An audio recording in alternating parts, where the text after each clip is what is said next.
Hi, thank you for taking my call. Sure.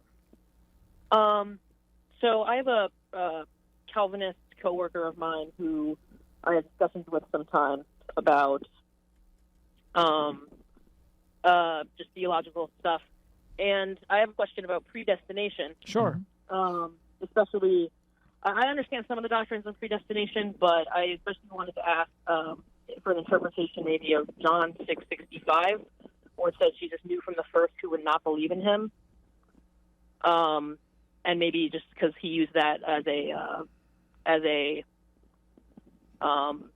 defense of predestination or double predestination. Absolutely. So, yeah. Okay, so to begin with, the Catholic Church believes in predestination. This is a Catholic dogma, and the Protestant reformers borrowed it from Catholicism, especially from the writings of St. Augustine of Hippo, and then the whole scholastic tradition of interpreting St. Augustine. So, Luther was a great student of Augustine. He found inspiration for his own work, especially in Augustine's work on the Spirit and the Letter. He was schooled in late medieval nominalist theology, which was deeply imbued with Augustinian themes. So we believe in predestination. We don't believe in it in the way that the Reformers believe in it. Okay, so the Catholic Church teaches a number of things about predestination, and I think there's a story about it in the Bible that we have to take into consideration too, that I'll come to in a minute. The Catholic position is that none of us can save ourselves. I mean, I can't lift myself to heaven by my own scalp.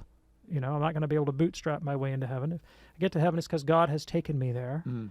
I can't do anything to compel God to do that. And moreover, my moral life is such that without God's grace, I can't even perform anything genuinely meritorious. This is all Catholic doctrine.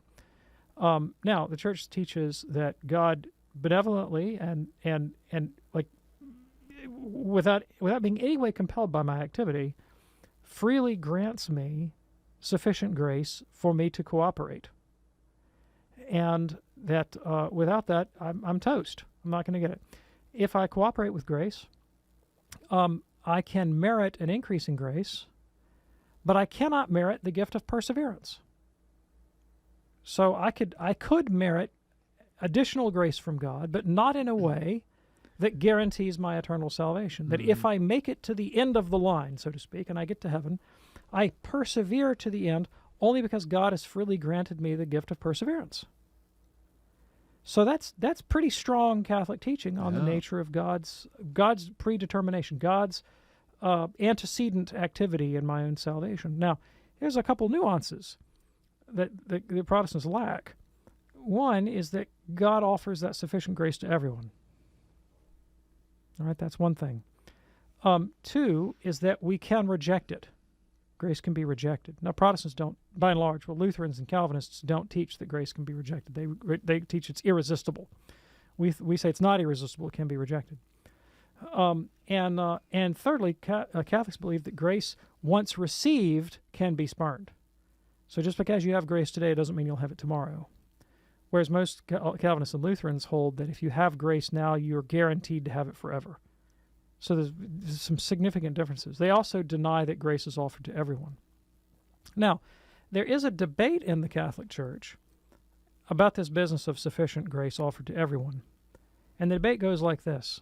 All right, well, God gives sufficient grace to everybody to be saved, but not everybody is saved.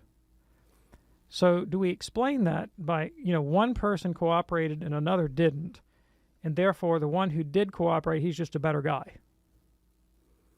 And if you hold that, then it would seem to suggest, well, there was something in me after all that accounts for my salvation, namely that I'm the guy who cooperated. And that seems like Pelagianism. So there's a school of thought in Catholicism. It's not dogma, but it's a school of thought that says, well, God grants sufficient grace to everyone, but efficacious grace only to the elect. All right? And they make a distinction there. But then on the other side, there's some Catholics that say, yeah, well, that sounds like Calvinism. And so the sufficient grace versus the efficacious grace people slug it out in Catholic theological circles. Wow. And they once took this in front of the Pope in the 16th century. And the Jesuits said the Dominicans are heretics, and the Dominicans said the Jesuits are heretics.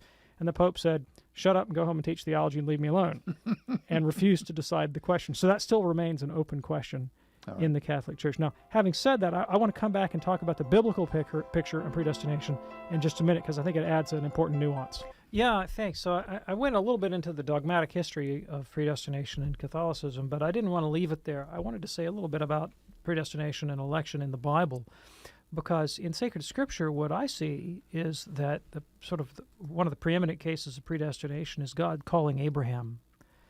And, Abraham's just kicking around on a plot of land in Ur of the Chaldeans, raising camels and sheep and whatnot and having a grand old time. And then God shows up and says, leave and go to the land I'm going to show you. I'm going to make your name great and your descendants great, and they'll be a blessing to all the nations. Abraham, of course, cooperates with this call. He's obedient. He goes off looking for the promised land. And his progeny do, in fact, become the people of Israel, through whom comes the Messiah, and they are a blessing to the entire world. So Abraham was elect. He was predestined. He was called in a way that was unique. God didn't call everybody. He didn't call the king of Assyria.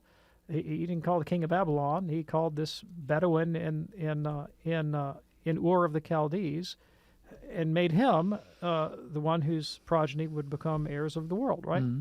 So, in a sense, that's sort of paradigmatic of what we think about predestination, God calling out one person.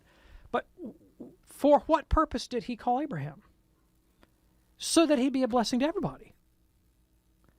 Now, Christ is the preeminent case of predestination. Like, it's not, the rest of us don't get to be the incarnate Son of God.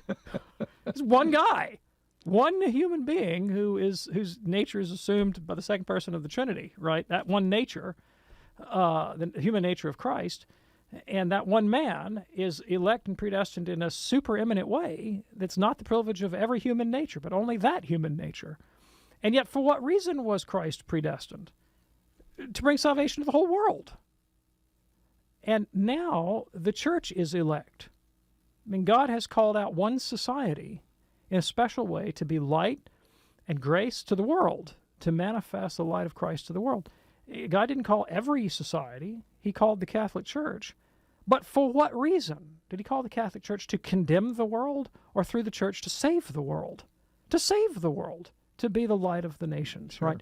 And so, historically, there's a way of dealing with predestination as if it were simply a question of my own individual relationship with God and salvation, and a way of marking, when I was a Calvinist, it was a way of marking myself off from all those unenlightened, benighted poor souls that needed converting, like I'm the elect and they're the unwashed heathen, And I don't see that's really the thrust of the biblical doctrine. The biblical doctrine strikes me as, I've called you to do a job. I haven't called you, to sit on your haunches and be proud and obnoxious about how you're elect. I've called you to do a job, and the job is to be light to the world, right, so that I can save everybody. Yeah. And I think that's just a much healthier way to think about the doctrine of election. Definitely. AJ, is that helpful for you?